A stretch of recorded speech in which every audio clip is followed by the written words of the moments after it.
The neon sign above the door of the Starlight Diner had been flickering the same tired rhythm for 33 years. Starlite, pause, starlite, the L, always half lit, like it was too exhausted to finish the job. Inside, the air was thick with the ghosts of a million breakfasts, burnt coffee, fryer oil, bacon grease baked into the walls. The clock above the register read 11:47 p.m. on a Thursday in late November, and the world outside the plate glass windows was already silvered with the first real snow of the season. Jack Brennan sat in the last booth on the left, the one nobody ever chose unless every other seat was taken, which it never was after 10. The table wobbled on a folded napkin someone had jammed under one leg sometime around the Clinton administration. The seat had a permanent sag in the middle, shaped by decades of lonely backsides. Jack fitted perfectly. He had been coming here, or places exactly like it, for the better part of 3 years, ever since the house on Maple Street had gone quiet and the refrigerator had started echoing. In front of him sat a white styrofoam clamshell, lid propped open like a broken jaw. Inside were the remains of a lasagna he had baked on Monday, 3 days ago now, edges curled and dried, cheese congealed into hard yellow ridges. He ate it cold, straight from the container, using the cracked plastic fork the diner kept in a cloudy jar by the register. The first bite always tasted like guilt, the second like resignation. By the third he barely noticed. He chewed slowly, methodically, staring at nothing in particular, the way a man stares at the bottom of a well he already knows is empty. He was 58 years old, though most days he felt closer to 80. His hair had gone iron gray without asking permission, and the lines around his eyes had deepened into something that looked less like crow's feet and more like fault lines. He wore the same navy peacoat he'd owned since 2009, the one Ellen had picked out for him at Macy's the week before Christmas, telling him navy made his eyes look bluer. The elbows were starting to fray now, and there was a cigarette burn on the left cuff from a night he didn't like to remember. Jack had eaten exactly 4 bites when the bell above the door gave its half-hearted jingle. Cold air rushed in, carrying snowflakes that melted as soon as they touched the linoleum. The woman who stepped through looked as if the wind had been pushing her for miles. She wore a thin denim jacket, zipper broken, over a hoodie 2 sizes too big. Her dark hair was twisted into a knot that had given up halfway, strands escaping like they were trying to run away. In her arms she carried a baby bundled in a faded quilt the color of dishwater. The child was not crying, not anymore. Its face was flushed, eyes enormous and glassy, the kind of quiet that comes after screaming has used itself up. She stood just inside the door, clutching the baby to her chest as though the diner itself might try to take it from her. Her gaze swept the room slowly, past Darlene the waitress leaning on the counter scrolling her phone, past Manny in the kitchen window flipping eggs with a cigarette dangling from his lip, past the 2 truckers at the counter arguing about the price of diesel. Then her eyes found Jack. For a moment nobody moved. Jack felt the weight of her stare like a hand on his shoulder.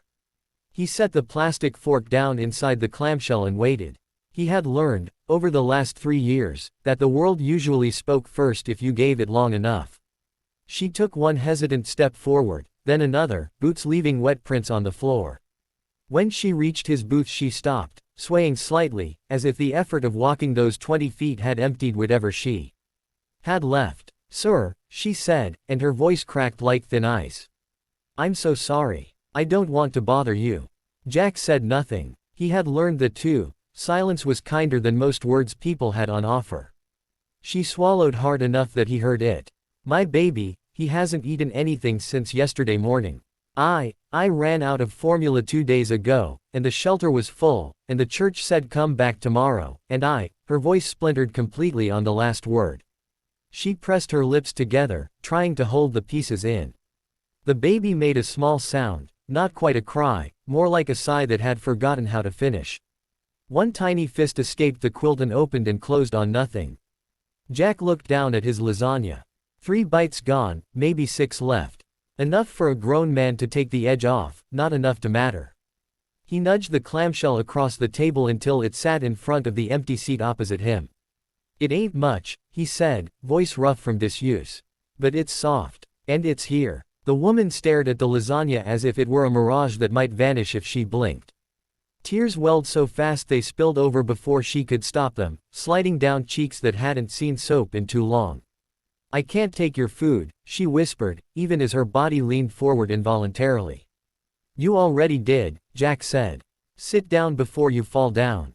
She sat. The vinyl sighed under her like it recognized the sound of someone hitting bottom. Carefully, reverently, she broke off a corner of the lasagna with trembling fingers. The baby's mouth opened the way baby birds do, instinct, not thought, and she placed the bite on his tongue. He gummed it slowly, eyes half closed, tiny throat working. Another piece. Another. Jack watched them for a long moment, then pushed himself up from the booth. His knees protested the way they always did when it was cold. Where you going? Darlene called from the counter, suspicion thick in her voice. She had seen every kind of trouble walk through that door at midnight. Tell Manny to fire up 2 number 3s, Jack said. Eggs over easy, hash browns scattered and smothered, bacon extra crispy, wheat toast. Coffee. Milk if you got it. Put it on my tab. Darlene snorted. Jack Brennan, you ain't had a tab in this joint since 1997. Then open one. He sat back down. The woman was staring at him like he had just pulled the moon down from the sky and set it on the table between them. You don't even know my name, she said quietly. Don't need to, Jack replied. The baby had managed maybe 6 small bites of lasagna before his eyes slid shut completely, exhausted. His mother kept one hand on his back, rubbing slow circles, as if movement itself could keep the world from tilting any further. Outside, the snow was falling harder now, thick flakes racing past the window in the streetlight's glow. Inside, the diner smelled suddenly of bacon and hope. Darlene appeared with 2 heavy ceramic plates piled high, steam curling up like incense. She set one in front of the woman, one in front of Jack, then produced a glass bottle of milk from the reach-in cooler and set it down like contraband. On the house, she muttered, and walked away before anyone could argue. The woman looked at the plate, then at Jack, then at the baby asleep against her chest. She started to cry again, but this time without sound, shoulders shaking so hard the table wobbled. Eat, Jack said gently. He'll wake up hungry again in an hour. You need something in you to give him. She picked up the fork with both hands, like it was fragile. The first bite of eggs made her close her eyes. A small, involuntary sound escaped her throat. Jack ate too, slower than usual, tasting nothing and everything at once. The hash browns were perfect crisp. Edges, soft inside, the way Manny had made them since Jack was 30 and still had someone to go home to. The bacon snapped between his teeth. The coffee was strong enough to stand a spoon in. Halfway through the meal, the baby stirred. His mother shifted him to her other arm and offered him sips of milk from the bottle. He took them greedily, tiny fingers curled around hers. When he finished, he looked straight at Jack with eyes the color of winter sky and reached out one chubby hand. Jack hesitated, then extended his index finger. The baby grabbed it with surprising strength, held on, and refused to let go. Something cracked open in Jack's chest, something he had nailed shut 3 years ago with grief and routine and the quiet certainty that some things, once broken, stayed broken. He cleared his throat. What's his name? Eli, she whispered. Elijah. He's 6 months old tomorrow. Happy birthday, Eli, Jack said, and the baby smiled around the finger still in his grip, a wide, toothless grin that lit the dingy diner like sunrise. The woman laughed once, a surprised, rusty sound, then covered her mouth as if laughter were a luxury she couldn't afford. I'm Sarah, she said finally. Sarah Delgado. Jack Brennan. Thank you, Jack Brennan. Her voice broke again, but she was smiling through it now. I don't know how to thank you enough. You already did, he said, nodding toward the baby who had fallen back asleep clutching his finger like a lifeline. They finished the meal in silence that wasn't silent at all, filled with the clink of forks, the hiss of the grill, the soft whisper of snow against glass. When the plates were empty, Darlene cleared them without a word and refilled coffee cups nobody had asked her to refill. Sarah wrapped the leftover toast in a napkin and tucked it into the diaper bag that had once been a grocery sack. She looked suddenly terrified again, as if the food had been a dream that might end when she stood up. Jack read the look the way sailors read clouds. You got somewhere to go tonight? He asked. She shook her head, barely. He nodded once, decision made before he felt it forming. My place is 4 blocks east. Spare room's got a bed and a space heater that works most of the time. It's not much, but it's warm. And there's more milk in the fridge. Sarah stared at him, searching his face for the catch that had to be there. She didn't find it. I can't ask you to. You didn't ask, Jack said. I offered. Eli made a small contented noise in his sleep and tightened his grip on Jack's finger. Outside, the snow kept falling, soft and steady, covering the cracked sidewalks, the rusted dumpsters, the whole tired city in a blanket thick enough to muffle even regret. Jack paid the bill with cash from a roll he kept in his coat pocket for emergencies, the kind of emergencies that used to be flat tires and now were something else entirely. He left Darlene a $20 tip she pretended not to notice until they were gone.